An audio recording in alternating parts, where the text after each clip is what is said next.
বয়স 39.5। এই বয়সে অনেকেই শুরু করেন কোচিং ক্যারিয়ার। অন্তত বুট জোড়া তুলে রাখেন গুটি কয়েক ছাড়া প্রায় সব ফুটবলারই। তবে এই বয়সে এসে চ্যালেঞ্জ নিয়ে সেই চ্যালেঞ্জে উতরাচ্ছেন ক্রিস্টিয়ানো রোনালদো।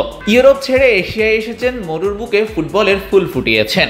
ইউরোপের ফুটবলের রমরমার ব্যবসার চাইতেও এখানে এখন টাকার খেলা বেশি। রোনালদো যেটার পথ প্রদর্শক, পারফরমেন্সেও ধার কমেনি একটুও।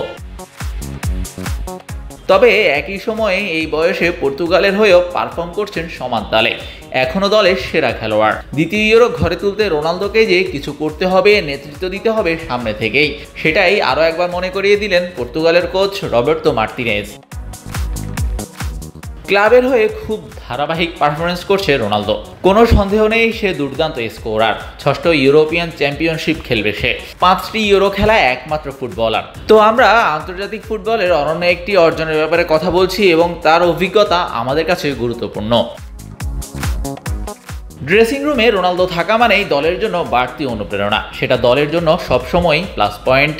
এছাড়া মাঠের খেলাতেও ভরসা রাখছেন রোনালদোর পায়ে। দলকে সাহায্য করার জন্যই প্রস্তুতি নিয়েছে ক্রিস্টিয়ানো, তার পক্ষে যা সম্ভব দেবে। ক্রিস্টিয়ানোর ড্রেসিং রুমে যে ব্যাপারটি যোগ করে বিশ্বের আর কোনো ফুটবলারই তা পারবে না। এর আগে 2016তে পর্তুগালকে দেশটির ইতিহাসে প্রথমবারের মতো ইউরো চ্যাম্পিয়নশিপ জিতিয়েছিলেন রোনালদো। সব মিলিয়ে তাদের এনে দিয়েছেন দুটি আন্তর্জাতিক শিরোপা। শাহরিয়ার শাওন, স্পোর্টস বাংলা।